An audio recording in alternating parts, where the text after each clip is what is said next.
likaJesu kunezimo abantu abakhulumayo ngemumva kodwa mangivuka ngoba egameni likathi sangidlulanga uma ngivuka lento yenza ukuthi ngingadluli ngoba njalo ngibhekana naso isimo ubuso nobuso kodwa umpostoli Paul ethi ngiyakhohlwa ngasemumva kumenza ukuthi asithathe isimo sibe ngasemumva wakhe bese lithi phela sekuvela kusha ngoba isimo usithathe wasibeka ngemumva uwengeke isikhathi usikhohlwa usibeka ngemumva ukuze kuvele kusha indaba ezinye izinto abantu bayenkonzweni babuye befana ingoba bahamba izimo bengadlulanga kuzo afike enkonzweni isimo nasiphambi kwakhe athe ngeke enkonzweni nasi isimo ubhekane naso kodwa sidinga abantu abazodlula esimeni ukuzobona okusha egameni likaJesu Kristu waseNazaretha uma edlulile akasabhekane naso kodwa usethola amandla okubona inkosi kodwa kungadlulanga kuso uzobhekana nesimo okwazi ukubonana nomdala wesithuko umuntu ayenkonzweni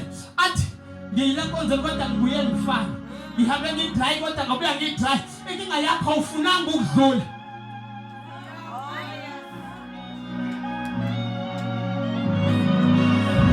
Thabu wasibona lesimo sikulindile kodwa uthi umpostoli ngiyakhohlwa ongasemumva ngizilele kokuphambili Thank you Jesus. Uyayibona lento bazalana ukuthi njalo uma ikhumbula izolo okusho ukuthi uma ivuka imemory yakhe izovela isibekele isithombe salomuntu izovela ibeke isithombe salenkinga abhekene naso my brother egameni likaJesu whatever egameni into ezokwenza ukuthi unqobe into ezokwazi ukuthi ukuhamba endleleni ukudlula kwizinto ezenzekile empilweni yakho ukuduzululela kokusha egameni likaJesu abantu basazokhuluma ukuthi senze into engakonto ushindisiwe egameni likakodwa wena dlula kubantu zululela kuNkulunkulu egameni likaJesu athe egameni likaJesu Kristu waseNazaretha labo abamukela wabaphamandla ukuthi babe ngabantwana bakaNkulunkulu egameni likaJesu namhlanje umntwana kaNkulunkulu bheka okudala sekudlulile yebo sekuvela kusha egameni akusho ukuthi ubusindiswe abantu bazothula ukukhuluma kodwa wena khohlwa ibona usidlulela kophambili egameni likaJesu akusho ukuthi ukusindiswa kwakho abantu bazothula into eyenzile izolo bazokhuluma bethi namhlanje uzenza ngcono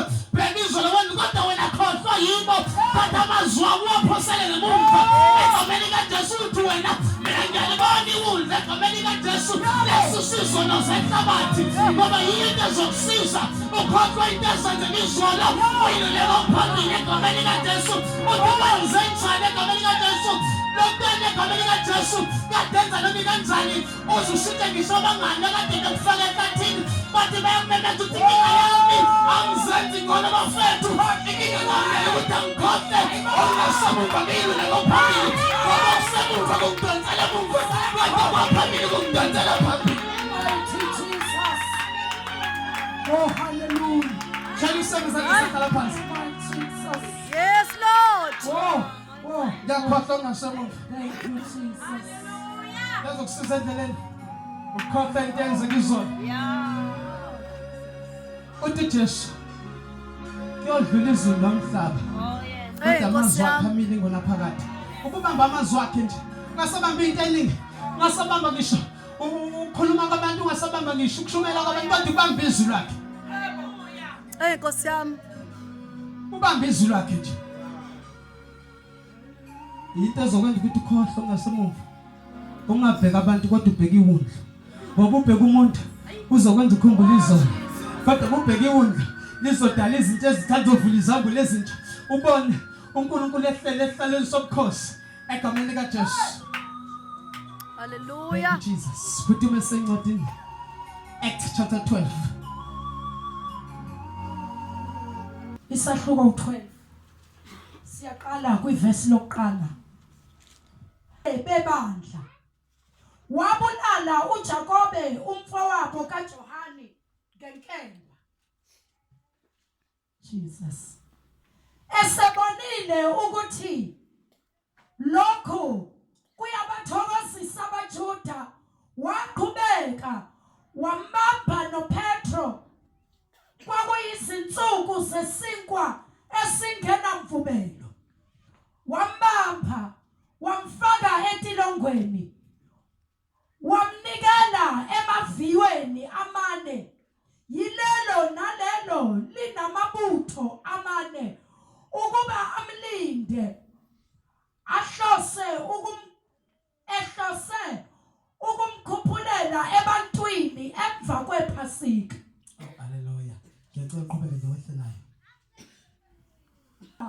Linamandla Nkosi Oh, yamakhosi. thank you, Jesus. Liyahluba amahlathi eseKhadeshi izwi lakho. Lizamazamisa ihlane uNkulunkulu wethu. Liyaphunzisa izibhabala. Baba libukukhanya nasenyaweni zethu. Lona lonto udala ngalo ngekho kube khona. Ngibele inceke yakho sikulalele. Wemoya zophambanisa izwi likaNkulunkulu. Uyathula ngegama likaJesu. Wena so interpreter kumnyama. Ngegama likaJesu Kristu siyaqhakaza. Moya kaNkulunkulu hamba. Khuluma iqiniso sikulalele. In Jesus' name. Thank you, Jesus. Let's funda khona ke bazalwane egameni likaJesu. Sambe ke mabhuti kuba ngifuna uvele ngiqede nje 5 minutes ngisuke egameni likaJesu. So let's funda khona bazalwane sithola ukuthi kukhona uHerode egameni likaJesu. uHerode egameni likaJesu kuthiwa kulesi sikhathi wehlukumeza amakholwa egameni likaJesu. When the decision ukuthi aqale abulala amakholwa egameni likaJesu kuthiwa ngalesi sikhathi waqala ngokubulala uJames egameni likaJesu ubhuti kaJohane egameni likaJesu. Waqeda ngaye wathi sebonile ukuthi amaJuda egameni likaJesu ayakuthokozela lokhu ukuthi kubulawa amakholwa egameni likaJesu. Wasefuna uPetro, wamthatha uPetro wamfaka etilongweni. Uma mfaka etilongweni egameni likaJesu Kristu waseNazaretha kuthiwa wamfaka kwijele egameni lesithathu egameni likaJesu. Ukuthi wayidlula kwakijele lidelele egameni likaJesu. Uhamba udlula igedi negedi enze sure ukuthi uHerode angeke azaphuma uPetro egameni likaJesu Kristu waseNazaretha. Kodwa sithola egameni likaJesu esembophile njalo understand ukuthi ngalesikhathi embopha kuthiwa kwaku-pre Passover ngoba kuthiwa kwakuyinkonzo yesinto esingenamvubelo egameni likaJesu. Okusho kwakulungiselela iPhasika egameni likaJesu Kristu waseNazaretha. uHerode wenqumileke ukuthi uPetro amkhiphe emva kwePhasika ashuthi naye bese yambulala njengoba eqhubeka nje ebulala amakholwa. Understand ukuthi wayemfakela ejele ukuthi naye egameni likaJesu wayemfakela into embili ukuthi angakhona ePhasikeni aphinde futhi ambulale uma seqedile ngoba ireason yakhe kwakubulala amakholwa ngoba eqalile kuJames egameni likaJesu. So sithola egameni likaJesu into eyenza ukuthi nanguvaleliwe ejele lesithathu egameni likaJesu Kristu waseNazaretha. Okusho ukuthi akunanqamula isango nesango linegadi lalo egameni likaJesu. Okusho ukuthi uPetru akanadabulaphu la egameni likaJesu. Kodwa sithola ibandla kuthiwa lalimkhulekela lingapheshi kodwa limkhulekela futhi ngesineke. Okusho ukuthi ibandla lalimunye, ibandla lalimkhulekela egameni likaJesu Kristu waseNazaretha. Ngesikhathi limkhulekela ngesineke egameni likaJesu sithola ingelosi kaNkulunkulu. Ngoba uNkulunkulu ibandla uma likhuleka ngesineke sithola kunyakazisa kuNkulunkulu egameni likaJesu. Okusho ukuthi leli bandla lalimunye, leli bandla lalikhuleka ngesineke. Wazi uNkulunkulu wathinteka wathi nali bandla likhulekela umuntu esejele egameni likaJesu Kristu waseNazaretha. uNkulunkulu wathinteka. Asikwazi ibandla ukuba munye likhuleke ngesineke kodwa uNkulunkulu angathinteki. Uma likhuleka ngesineke, Hallelujah. kanti ngesikhathi likhuleka ngesineke kukhona abangayikholi lento abayenzayo. Nkosi. Bayakhuleka nje ngoba abanye bayakhuleka. So izwa le ndaba ukuthi bakwenze njani ukuze kutholakala ukuthi kunabanye ababekhuleka kodwa bengazi noma bengakholelwa kule nto abayenzayo egameni likaJesu.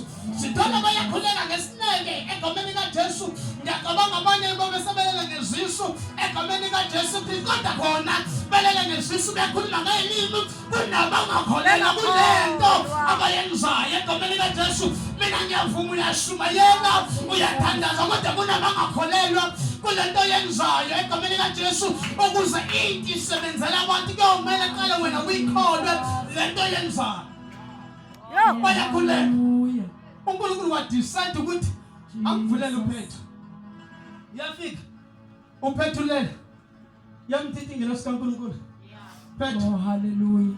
vuka ugqoke izihlangu zakho and yokhotha ngoba ngikulandile ukuthi sami. uPetru kuthiwa ngaleso sikhathi wayecabanga ukuthi ubona ivision or umbono. Imdlulise kwisango leqala elesibili lesithathu ithi mase sesitaladini lesiyamshiya athi esebona ukuthi no akubona umbono lo kodwa into eyenzeka ngempela kuthiwa into yokuqala icabanga ukuthi abalekele noma gijimele kaMaria lapho bethandaza khona. Alright. Uphethe uyafika ke na indaba lekhona. Bayathandaza abazalwane bamthandazela ngesineke egameni kaJesu.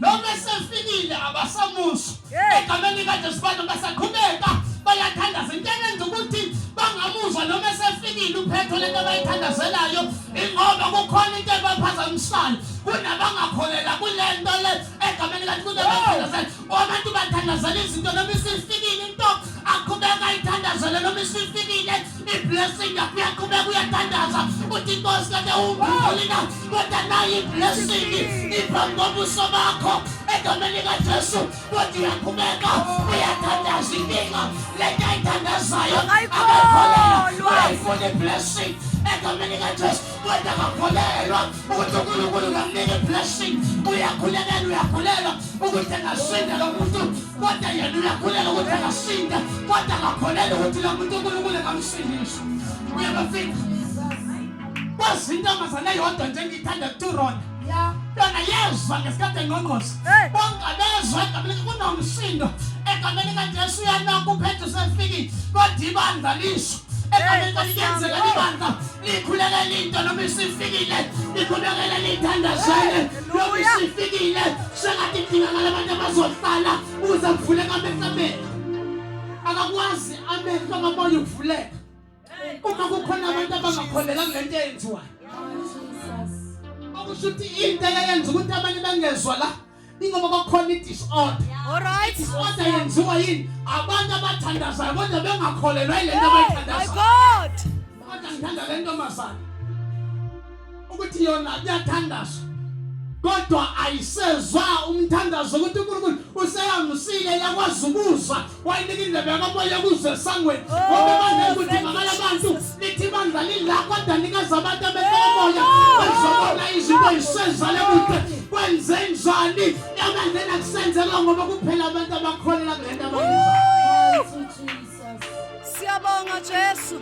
Uyanokho uphethe ibandla laqhubeka lithi rakhabosha riphathala bobosha kodwa la nguphethe usefikile webandla kwenze njani naqhubeka nacela kodwa isifikile inkinga kuphela abantu abavuleleka imfihlakalo. My God.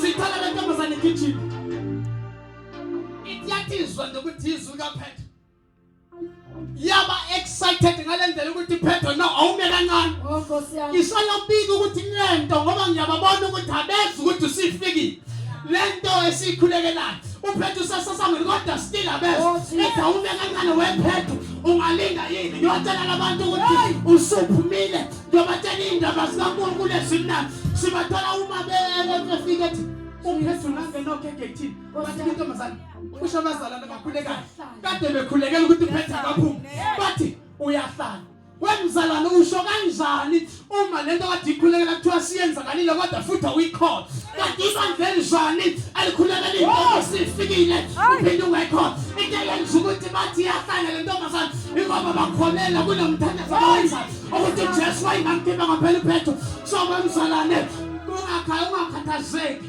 uma sikushaya izimo into ezokusiza ukuthola abazalwane ababambene futhi abakholwayo yile nto abayenza wePetro ufikile esangweni intombazane iyosho ukuthi ufikile uPetro kodwa ibandla likholela lithi uyahlala intombazane iyakhuleka ithi uye ngampela ngizwilise bathi mhlawumbe ingelosi awunkosi yami Hey Nkosi yami.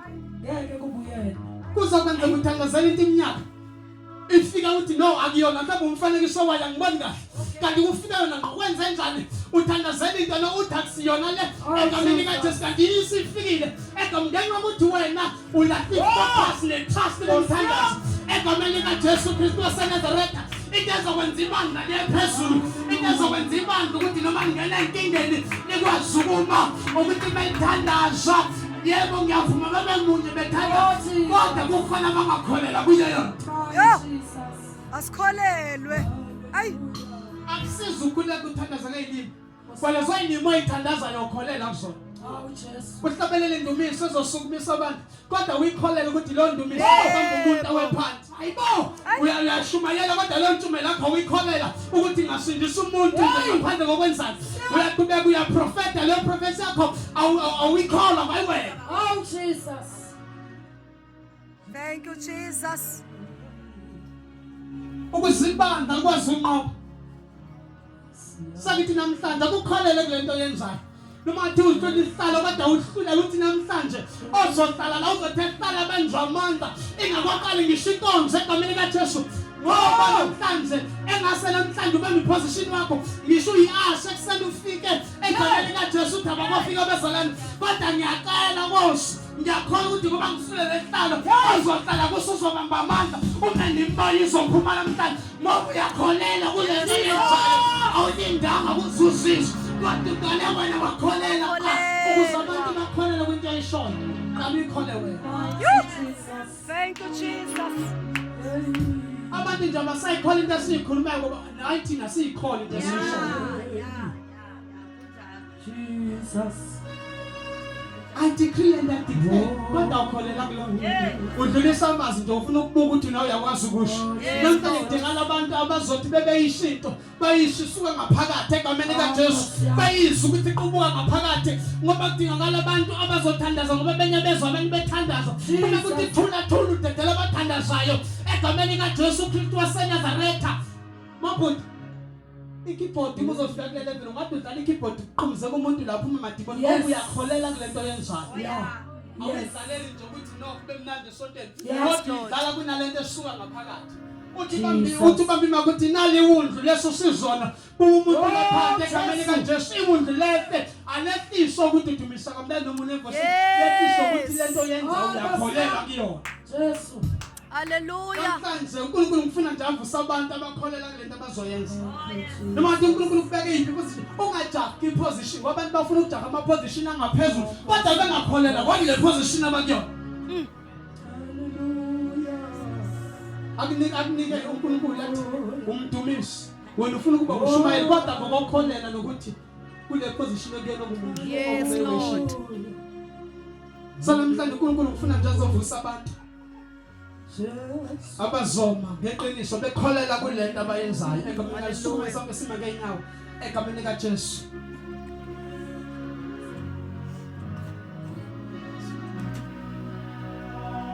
Namhlanje othi Baba